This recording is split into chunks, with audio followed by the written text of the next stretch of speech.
The truth. Now that you've cornered her, killed her, you want the truth. Pellegrina, Leone, prima donna assoluta, had in her life two great devouring passions. And what was the first of these? It was for Pellegrina. She was a devil to the other women at the opera. It was a terrible and jealous love. And this other passion, it was not for me, young gentleman. No, I was, for the first half of my life, just such an unhappy young man as you are. I was rich and traveled much. I kept my own corps de ballet to perform before me and my friends, or before me alone. I had 30 young girls who used to dance before me naked. And I was bored to death, young gentleman. I might well have died of boredom had I not happened to hear a small theater stage in Venice the voice of Pellegrina Leone. Then I understood. I understood the meaning of heaven and earth, and the stars of life and death and eternity. She took you out into a rose garden filled with nightingales, and then lifted you up with her, higher than the moon.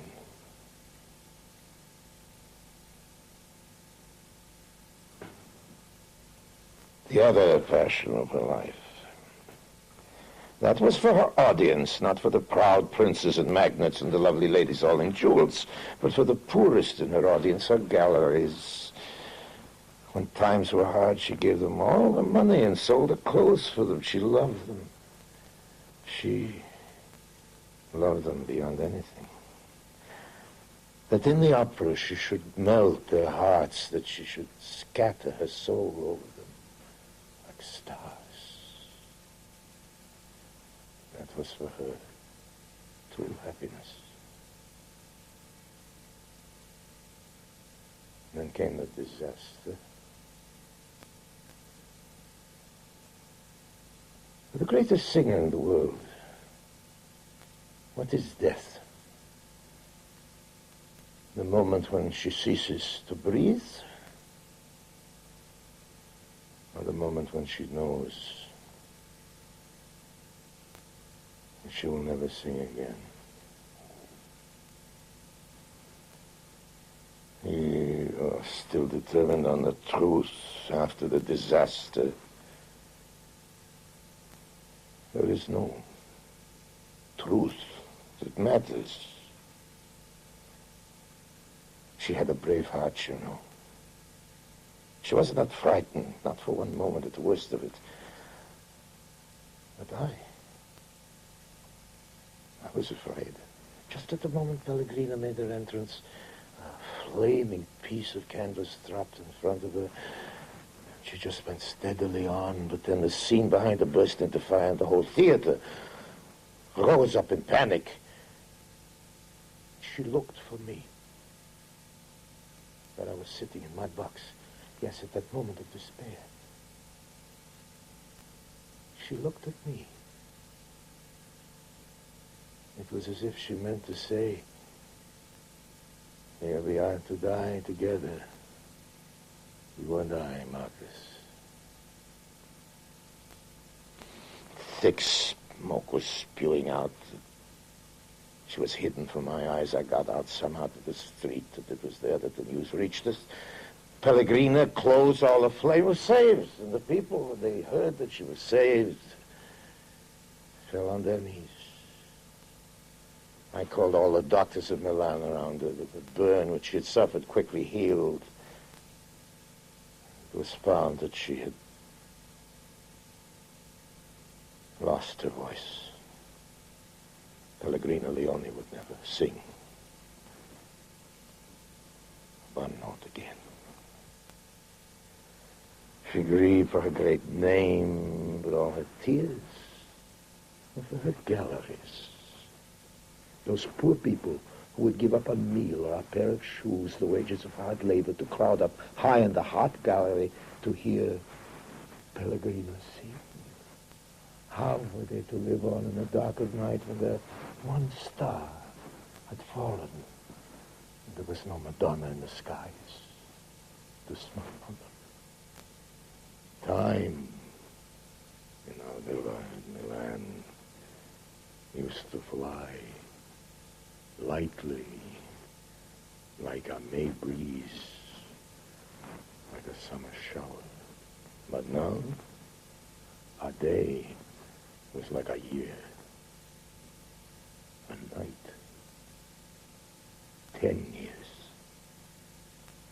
She asked for poison, for strong poison, and I gave it to her. Lions trapped and shut up in cages grieve more from shame than from hunger. But you'll excuse me if I speak of things too wonderful for you young gentlemen to understand. For where do your women keep their honor in these modern times? Do they know the word even when they hear it? Why did she not take the poison? She did, young gentlemen, but it had no effect. Or so she told me. She may really have believed she'd taken all of it. The truth was that she could not die. There was too much life in her. You must make a grave for her. And you must have a monument upon it. So the world will know that Pellegrina is dead.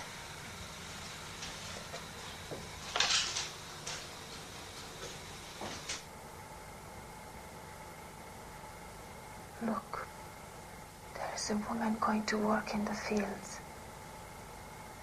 Maria is her name, perhaps. And because her husband has been good to her, this morning she's happy. Or perhaps she's unhappy because he worries her with jealousy. There is another going to market on her donkey. And she's annoyed because the donkey is too old and slow.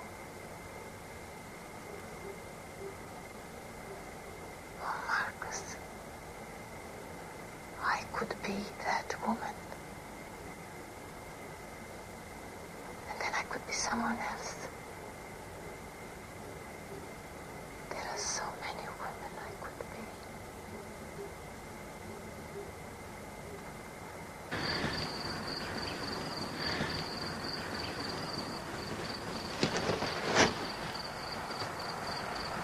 be. It is true, then?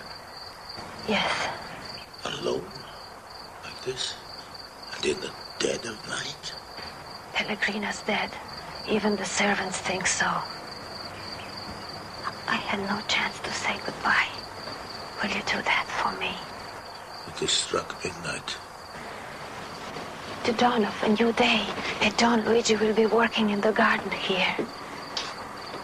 Please don't forget Luigi. I will say goodbye for you. I do not ask where you are bound for. Many places. Little lioness, you will need money. I will earn my money, whoever I will be.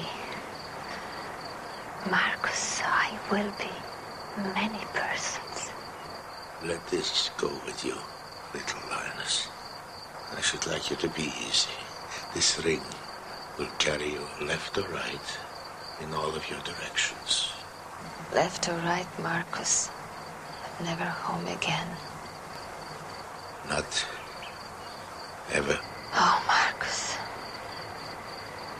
I would like you to be easy. And your heart to be light again. Try being someone else. Give up this game of being Marcus Cocozza. And then what possible difference does it make to the world if one person, one old man, stands here in this garden for a night or two, mourning a singer he has buried in her grave? All the people in the world ought to be, each of them, many persons. Then they'd be easy at heart. They'd have a little fun. Let me at least follow you. If you need a friend to help, then you could send for me.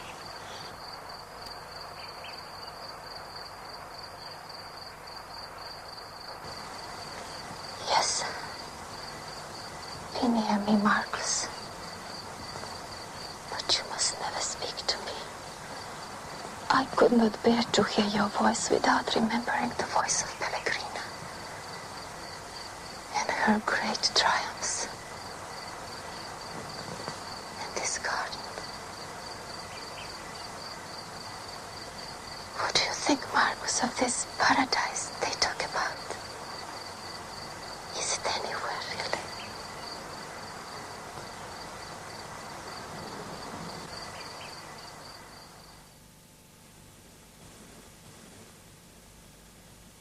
She went away, as she'd said, upon the evening of that day. From time to time, she wrote to make me help her when she wanted to get away, to change from one thing to another.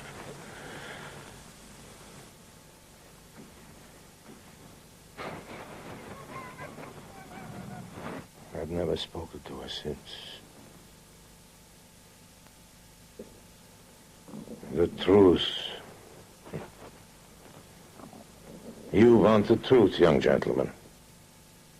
The truth is that I have known this woman at the time when she was known to all the world by her real name. I saw her first on a small theater stage in Venice. She was then 16 years old. I bought her a villa near Milan. And when she wasn't traveling, she stayed there and had many friends around her. And sometimes we were alone together. And then we used to laugh much at the world. And we would walk together, arm in arm, in the garden. I alone, of all people, knew her. Lovers. I've seen her lovers running around, yapping around her, flattering and fighting. Oh, a young gentleman. I was a friend. And at the gate of paradise, when the keeper of the gate shall ask me who I am, I shall give no name and no position. I shall answer him. I was the friend of Pellegrino Leone. The Pellegrino. The greatest opera singer in the world. You learned to play on this piano. Yeah, this old piano goes back to your first days in Venice, and my old twisted fingers. You can't expect much vehemence when you wear so many diamonds. Still, I made quite a noise on it, reminding you of our appointment. If you've really been here all this time, why have you not yet put yourself at ease and taken off your hat and cloak? Perhaps I also hoped that you would change your mind and I could come with you. I certainly did hope that if I'd ever taught you anything, it was the first law of the professional. Be prompt. You make that sound as if it was an order. The clock down at the village is notoriously slow. Let's count our time by that. Never before have I received an order, a command from any man. Not under my own roof. Or is it? This house will always be here,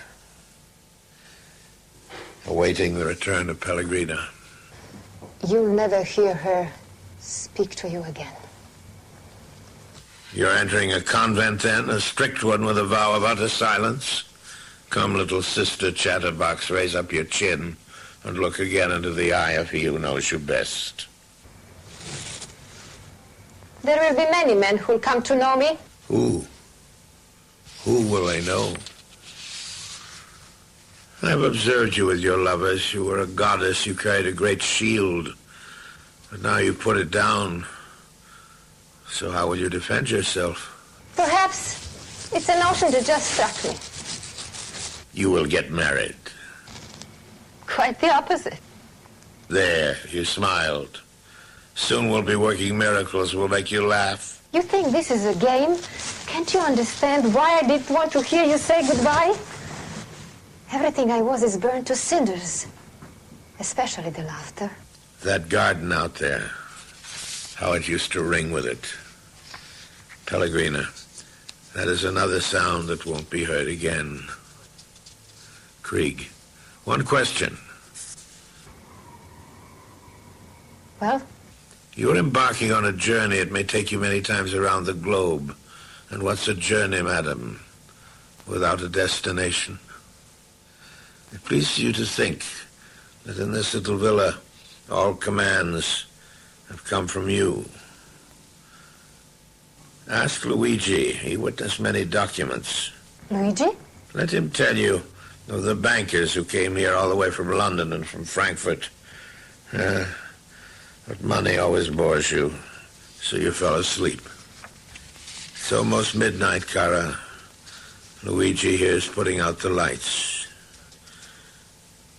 You will be carrying now, as you go forth on your adventures, not the battered shield of a Quixote, but a defense from which, though you live 100 years, you'll never rid yourself. You are a woman of enormous wealth.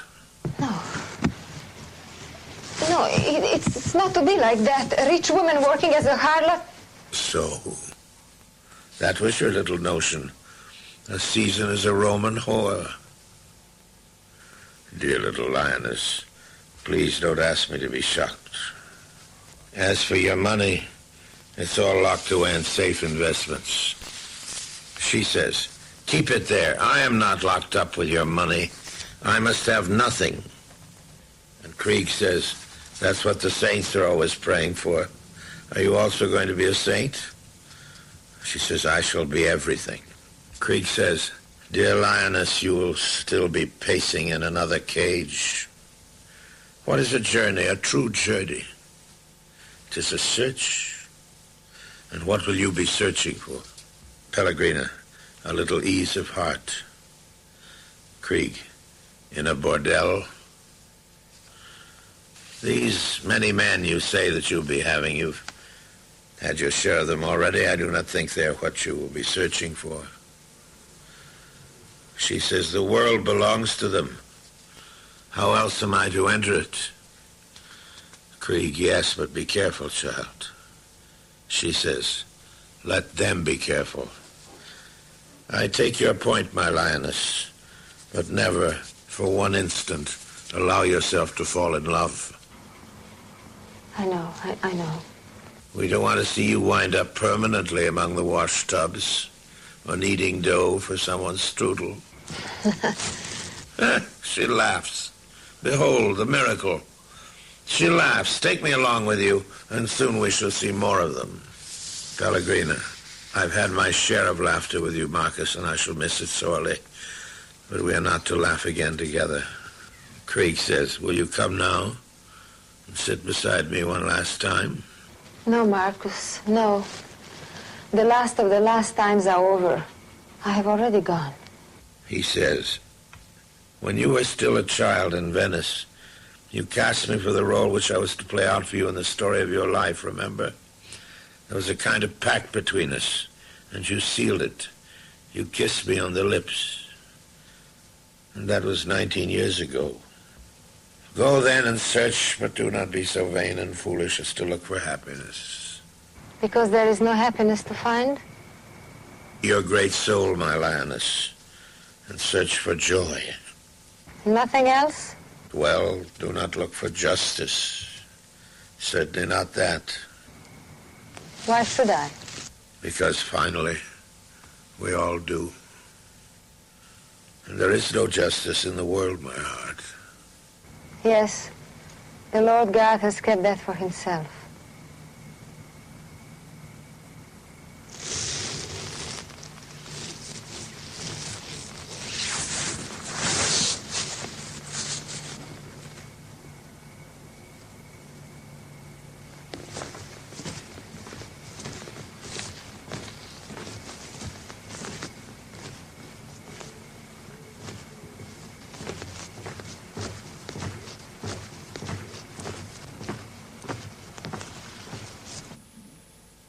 She used to call herself my lioness. That was because Mark is my name, and we'd first met in Venice. That was what she was.